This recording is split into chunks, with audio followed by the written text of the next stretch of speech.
Hello, everyone. Thanks for joining us today. This is our webinar with Acton and Fade Business Systems Group. My name is Jesse Heller, the Marketing Director at Fade Business Systems Group. And today we're talking about lead generating email programs, otherwise known as 5 must-haves for a killer email campaign. So thanks for joining us today. Just by way of introduction, so you can see who we all are. Again, I'm Jesse. I'm the Marketing Director at Fade BSG, and we are partners with Acton Software. And presenting from the Acton team, we've got Scott Alder. He's a Channel Account Manager and Marketing Automation Stud. And Kelly Pugh, she's a Senior Manager of Demand Generation at Acton Software. She's the one you probably want to hire right now to run your email campaigns. So pretty excited to have both of these people joining us today to speak. So Scott, Kelly, how you guys doing? Good morning. Good morning, good afternoon. Yeah, you can't have her. Exactly. Not that we wouldn't want you, Scott, either. So let's. Well, okay. Call it what it is. Let's skip to the next slide and just tell you a little bit about Fade Business Systems Group. We're an Acton consulting partner, and we're most well known in the marketing automation and CRM space. We're a Sugar CRM Elite partner as well. And we're based in Los Angeles, and we're strategically aligned in every way with CRM and marketing automation, but the only platforms that we work with are Sugar CRM on the CRM side and Acton on the marketing automation side. So we've done tons of CRM and ERP marketing automation implementations, and we're currently at about 500 clients so far. And we've got offices throughout the United States. And then just real quick, we're known for our integrations that we've built with Sugar CRM, and this is just a few of those that are out there. So that's it. That's my spiel. Kelly, Scott, I'm going to pass it over to you. Why don't you take us through today's agenda? And I would just add one more quick thing. If there are any questions at any time today, please don't hesitate to ask. We hope that this can be as interactive as possible, and we'll get to those as they come in. So with that, guys, take it away. Perfect. Thanks, Jesse. Okay, so agenda today. Okay, so we're going to walk through a few things. What is marketing automation? And preparing for success. It's an old phrase, but if you don't change things up and you expect different results from doing the same thing all the time, you're just not gonna get there. And we are going to talk about the must-haves you need within your campaigns. We're in baseball season, and I kind of like baseball. I'm an Oregon State Beaver, and the Beavs are going to the World Series, College World Series. But there was a guy that started out, Willie Keeler. He was the #1 hitter in baseball in the late 1800s, early 1900s. His record stood until just recently. And when people said, "Hey, Willie, how are you successful?" His common statement was, "You hit it where they ain't." Well, okay. So that's great, but as marketers and especially for salespeople too, we need to hit it where they are. So that's where we're going to start talking about and looking at engaging your audience not only in the inbox for emails, but going way beyond that. And what does it actually look like? So just to set the stage and set the standard, the teacher inside of me always likes to kind of step back and do a level set and say, what is marketing automation? And a lot of times the idea is, marketing automation, that is just simply email marketing, right? Well, yeah, that's a big part of it, and that's, obviously we're talking about email marketing today and developing a lead gen campaign, but really, as you take a look at additional technologies that you guys are using and should be using, leveraging everything from nurture marketing, we'll talk about that a little bit more in depth, what that actually really looks like on an email campaign. Social. if you guys aren't thinking about social, or if you don't have a social, you should be, because guaranteed your competitor is doing something on social. And we're going to talk about how buying habits have changed over the last several years, over the last decade, and social is becoming an important part. Are we saying that should be your only channel? No, absolutely not. But what it's doing is it's taking all these different technologies and platforms and bringing them together, and really at the end of the day, marketing automation is just simply getting the right message to the right person at the right time. And we'll expand on that too. But okay, so now we're saying, great, what's the advantage? So here's a few things to take into consideration. 80%, overwhelming majority of marketing adopters saw their number of leads increase, and leads are great. What we also want to help you guys do is take those leads into conversions and pass really great lead conversions up into your sales team, or help you guys understand what campaigns are you running that are actually being effective.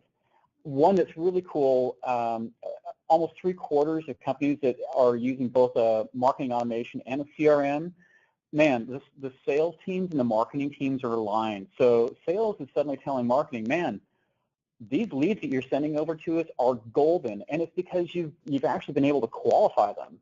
You're getting it to them at the right time. So not only are you messaging to your prospects at the right time and your existing customers, that's a key point, but you're also getting those leads to your sales folks at the right time as well. And marketing is saying, man, we really like sales now. They're telling us that we're doing a great job and our campaigns are working. So, and I touched real briefly on existing customers. Man, this is a gold mine that you guys should be always marketing to. I mean, what a better field to go into than customers that already like you. Upsell, cross-sell opportunities, keep in contact with them. So that's really basically what, a value that marketing automation can bring in. Great. Thanks, Scott. So, that's one side of things, but to better position your message, you really have to understand where your consumer and where your prospect is coming from. And so there's been a really big shift, in this digital age, that the access to information plus the access to choice has really changed. So, like I said, the evolution of technology, access to information is now unlimited, which means our buyer's access to choice is also unlimited. So the buyer really is in control. They get to decide when they want to engage with you, how they want to engage with you, and how often they want to engage with you, kind of just what Scott said. So you really need to be able to pay attention to what your prospects and what your potential customers are telling you, so you can learn from them and be there when they are ready to engage with you. So according to SiriusDecisions, 70% of the buying process is actually now complete by the time a prospect is ready to engage with you. So that means that they've done all of their research ahead of time. They've looked at your social feeds. They've looked at your assets that you have to offer or whatnot. So being able to offer them the right information at the right time is really critical. And understanding how to engage with them, prior to them actually picking up a phone call with your sales team is really imperative to success. So, in today's world, the buyers are really in the driver's seat, as we said. But thankfully, technology, we have a leg up on their digital footprint, and what they're interested in, how they interact with us, and ultimately what type of messages are being served.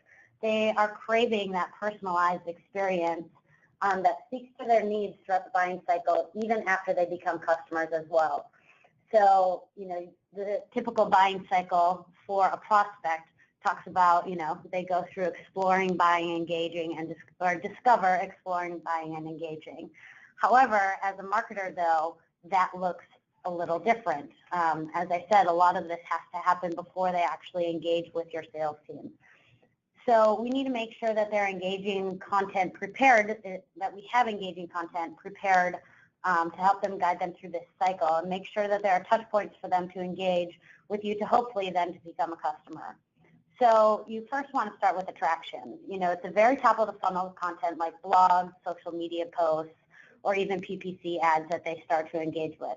It's all making sure that when they discover their problem and start to explore, that your solution is there as a potential solution. And once you have their attention, you need to make sure that your call to actions or your forms in place are there to capture their information, so you can then start a two-way dialogue and a two-way conversation. I kind of like to use the example of dating. You want to make sure you work out, you have a nice outfit, you stay up to date on current events. Basically, you're doing things to attract others to you and making yourself feel good.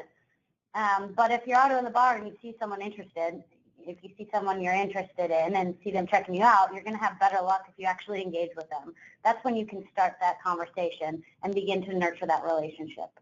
When eventually the leads when they convert to a customer, then that's a marketer's role. It's never really done to then expand them to potentially upsell and make them a really big advocate for you. So this is one of my favorite slides that we've developed. We kind of call it the Plinko slide. All of you Price is Right fans. But it really talks about, we have two different prospects, both Ben and Beth. And they definitely, they approach the situation differently. One of them goes to product pages first, another one downloads an ebook or whatnot, but they do all of this to get to that very first sales call. You really need to, this is really just showcasing that the buyer is actually in the driver's seat, that they all want to do a different approach to how to get to, that sales call, and you need to be able to understand that Ben and Beth are different and start personalizing their experience to make sure that they actually do become customers. So, that challenge is that creating, we call it an adaptive journey, to, make sure that you're delivering the right message to the right person at the right time in the right channel. And to be able to do that, it takes some preparation and planning. And here's an example of how a marketer would map these challenges of their target prospects to the different stages of the journey. Why is this mapping important? Because the content is the fuel to your buyer's journey. It is the driving force that takes your prospects on a journey, and once you have identified what to say to your prospects, you can begin to refine your content to the medium you're delivering it in. But like your journeys, your content's not all one size fits all, just like Ben and Beth.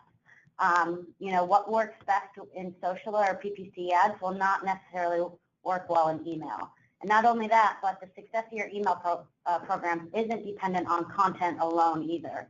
There are many factors which affect the email marketing campaign, and today we're going to go over a few of those tips on how to maximize that success.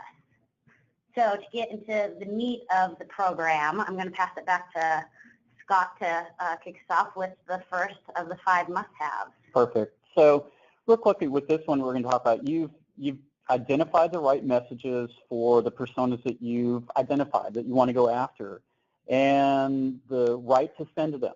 And it's all about making sure you have the right channel, and here's where nurturing comes into play. So email obviously is still huge. It's a powerhouse. Real quick statistic, 5.2 billion accounts by the end of 2018. So we're obviously going to have to continue to pay attention to that. And I love this one. The total number of worldwide email users will increase to more than 2.8 billion in 2018. So this is not something that Acton has just come up with and random numbers. This was actually validated by the Radikai group. So keeping a track and attention to what's going on with your email, absolutely huge.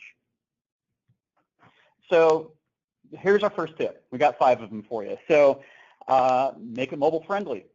Okay, no brainer, right?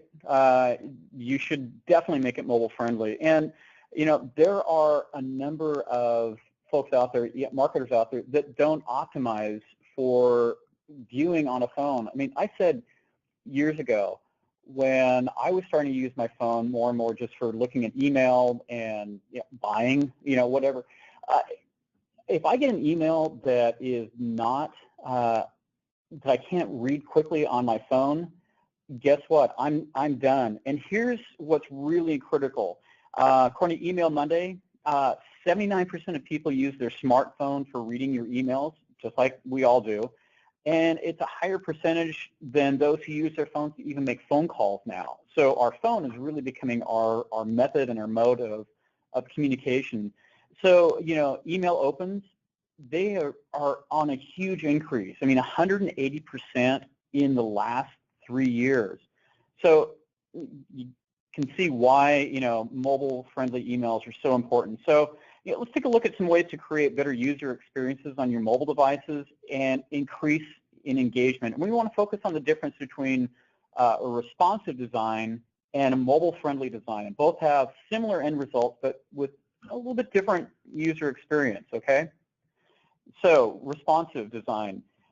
Changes to the layout that basically is adapting to the screen size of the reader. So that's, is your contact that you're looking at, are they looking at it on their laptop? Are they looking at on a, heaven forbid, an old desktop?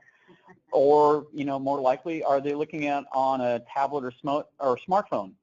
So you have to have your content be able to be resized, relocated, or removed based on the type of device that's being used. So not getting into the weeds, it uses CSS media inquiries to adapt design elements to smaller screens. Okay, great. That's as deep as we're going to go with some technology right now. But look, marketing automation vendors, we began to build this functionality into our products to make it easier for you guys to be responsive that way.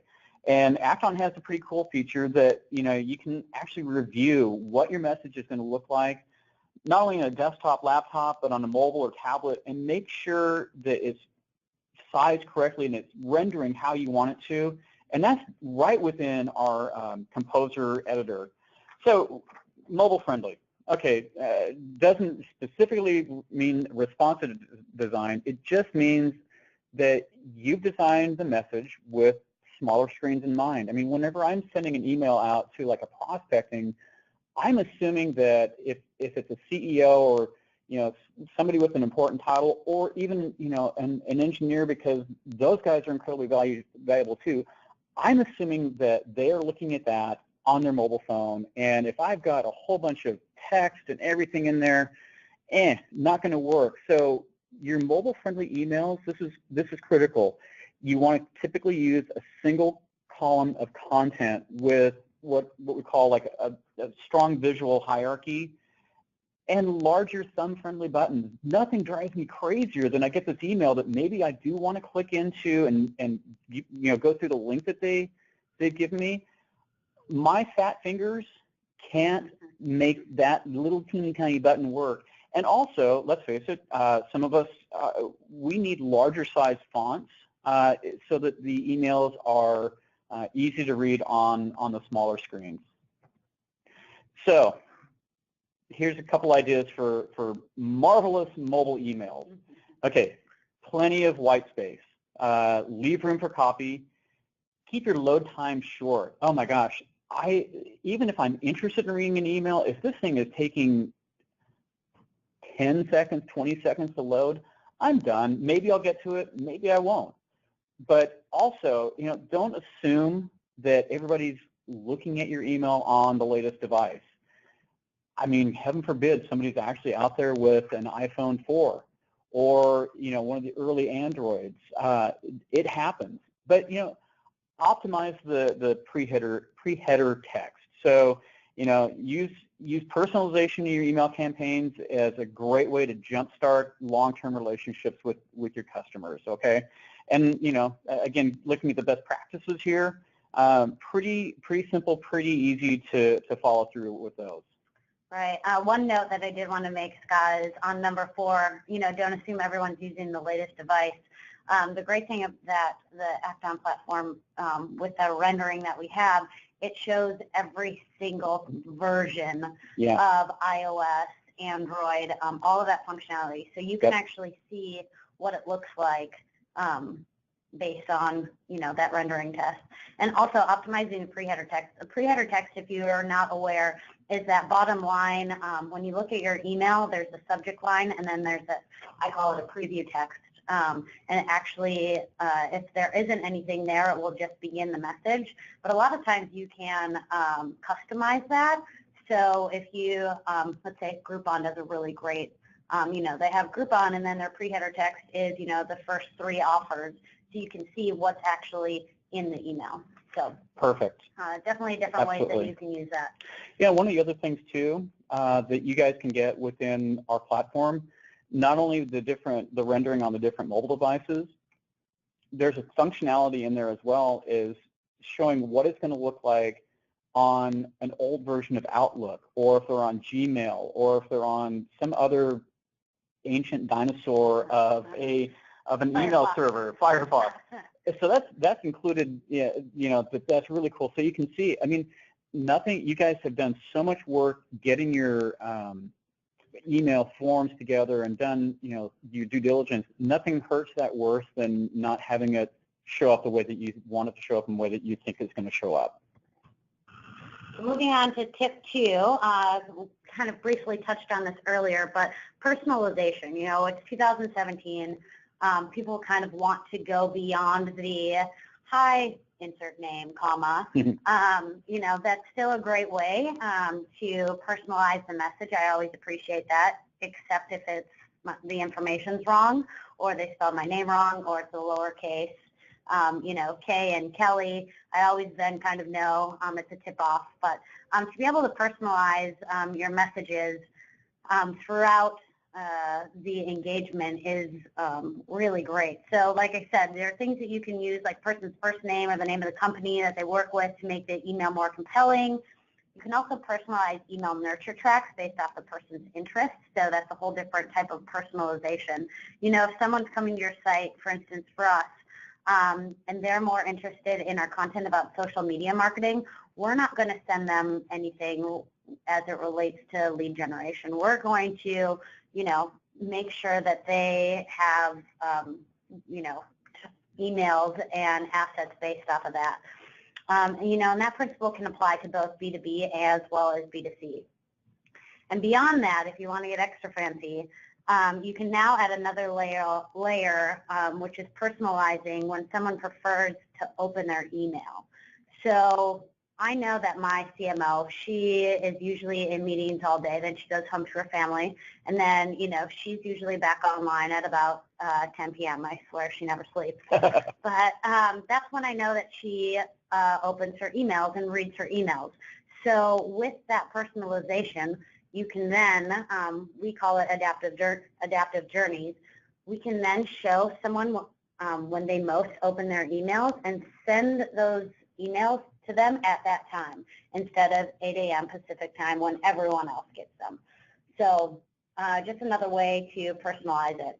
Here's something cool that we've done in the past is using personalization with both emails and videos. We use a software called Vidyard, which offers a really cool feature for personalizing videos. Each video is customized with the information of the prospect or customer you're trying to engage with. As you can see, we wanted to target a gal named Julie. So we took personalization one step further and actually personalized the image in her email for the prospect. So, it's pretty cool that you can kind of take things above and beyond just adding someone's name into the email. All right. So take a look at tip number 3, connect through different channels.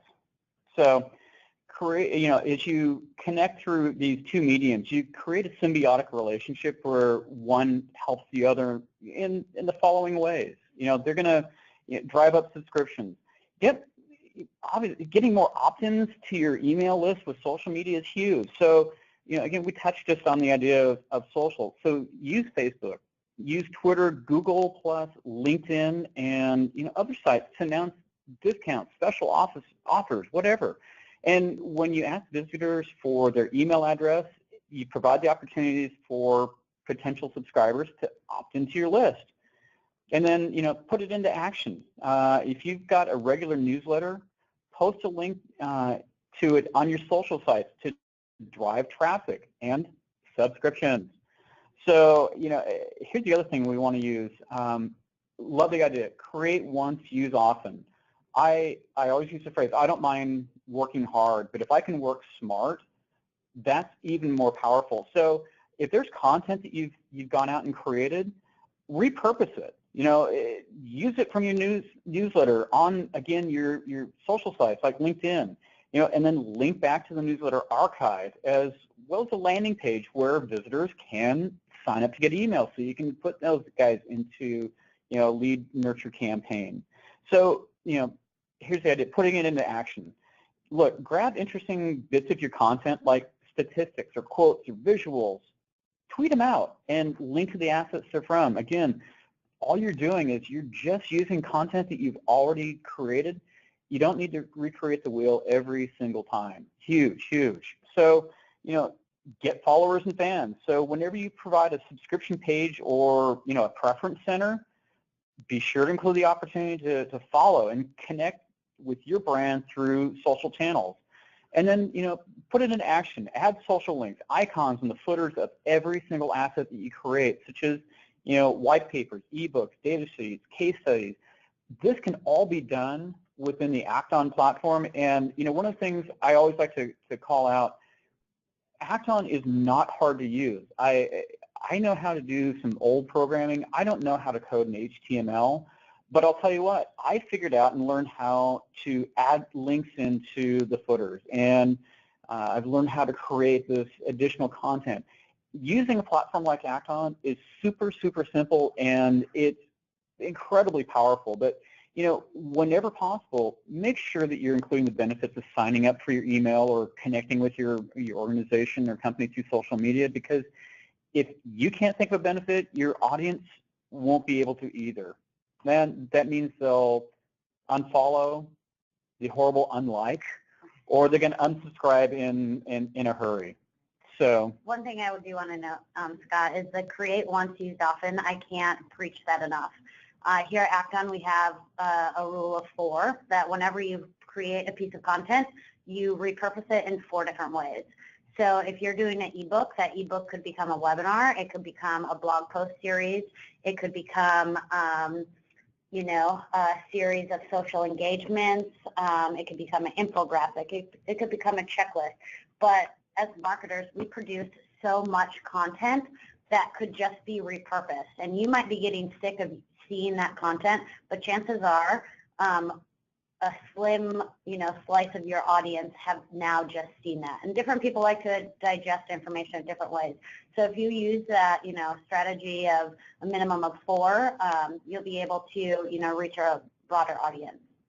Perfect. Thanks, Kelly. So here's a tip to try, and this is cool.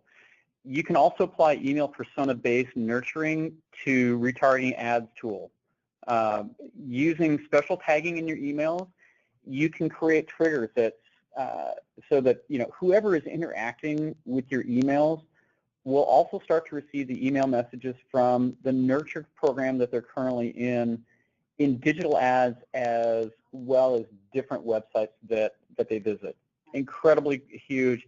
You're just continually re-engaging and engaging with your audience. I'm always fascinated with Amazon.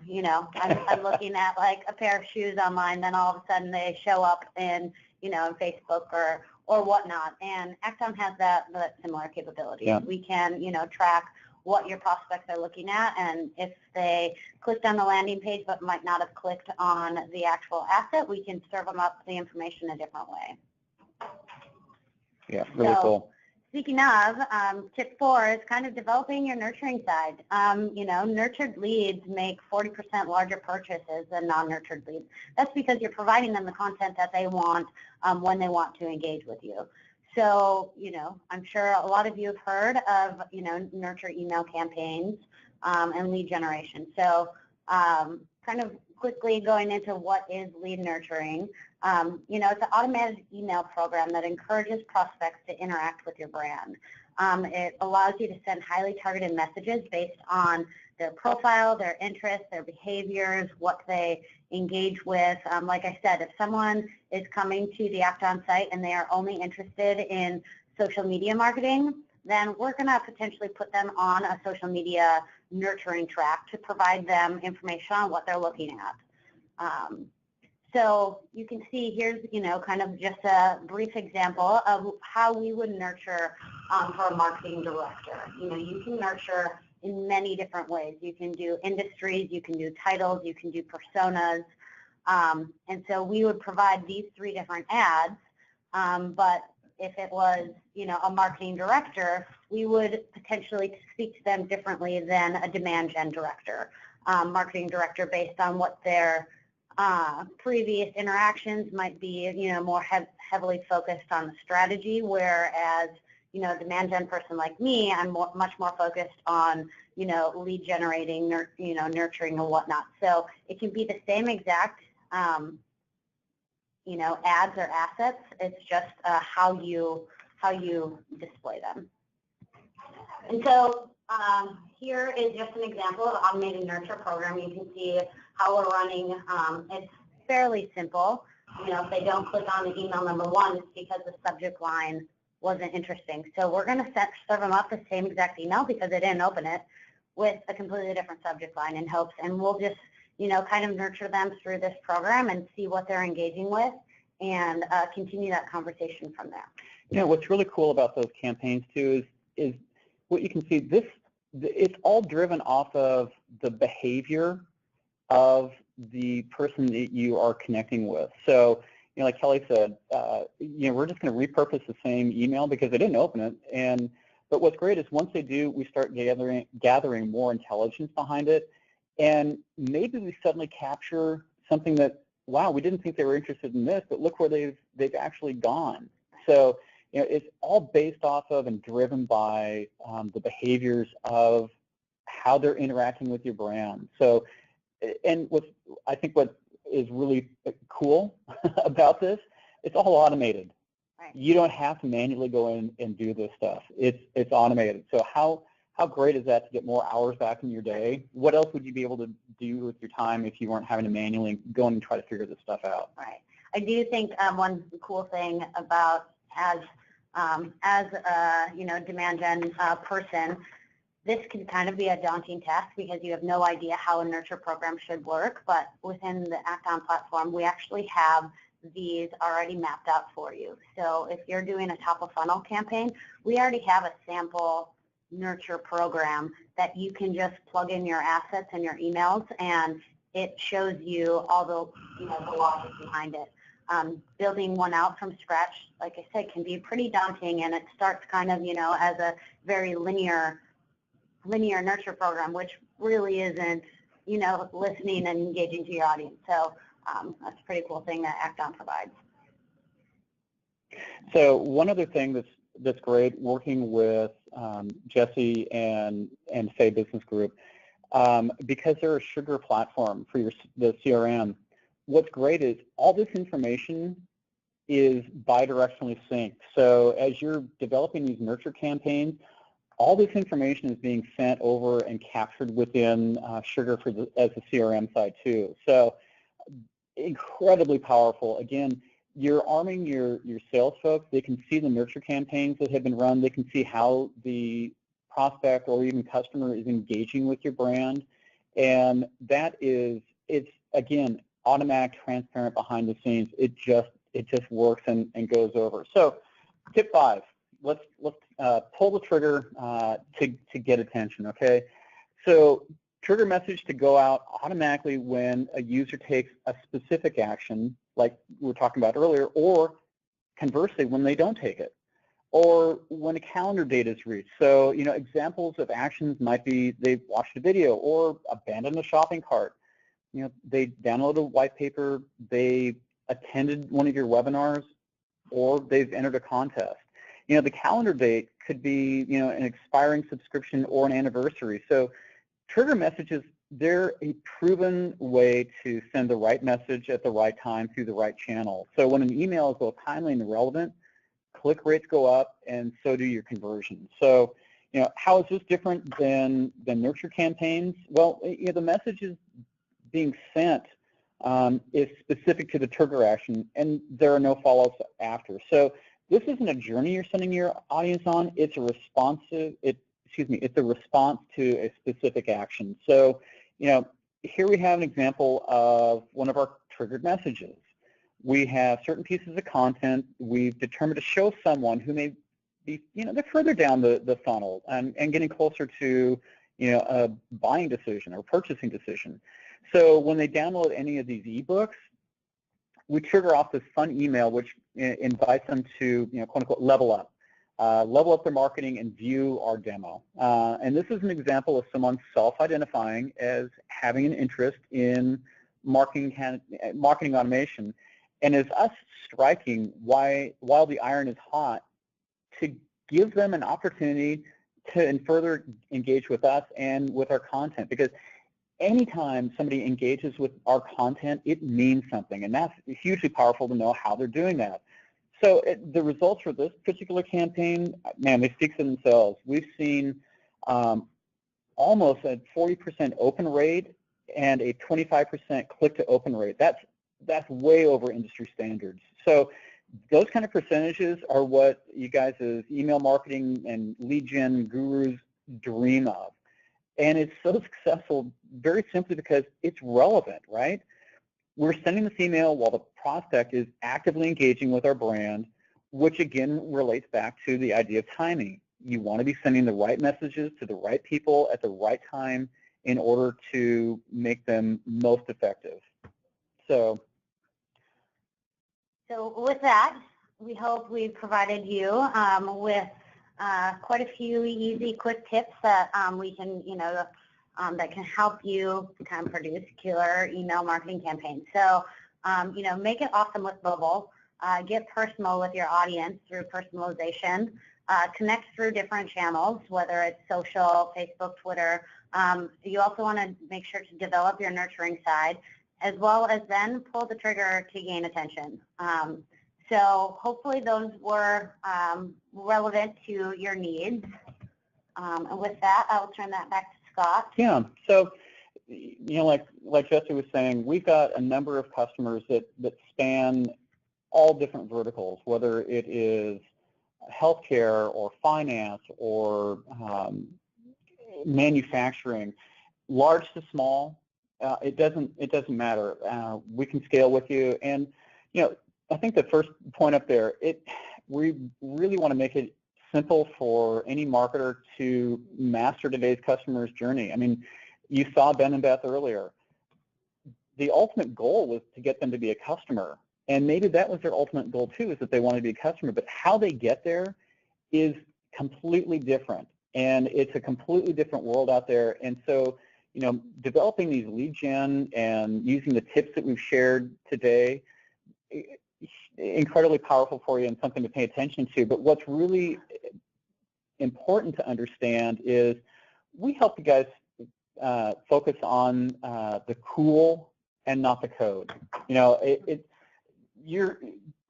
Be creative, be strategic and engage with your customers, and don't worry about having to understand how the stuff under the engine, under the hood of the car works. It just does. It's simple and straightforward. So, Jesse, at that point, we just want to say thank you. Any questions that are out there that you guys would want to ask, we're ready to roll with those. Yeah, there was one question, and it was around Kelly's comment about how Act-On has already pre-built campaigns and templates. And someone was just asking if you might just spend a minute expanding on what that entails. Sure, I'd be happy to. So within the Act-On platform, a lot of things come, I like to say, preloaded. So if you are interested in doing drip campaigns or nurture campaigns, there's a few different templates that are already created when you would get the Act-On platform that provide the step-by-step as to, email open one, and then after that email, after email open one, if they open it, they go down a different track. If they don't, they go down, a different track than that other one. So we have pre-built, templates that you can then use your content to plug and play. So you don't have to sit there and think of that logic as to, where should they go next. We also have pre-built email templates, landing pages, a lot of different content that if you do have a smaller marketing team or just not the resources or the time or the budget, there's always something. We have a lot of that really built into the Act-On platform that can help you begin your marketing automation.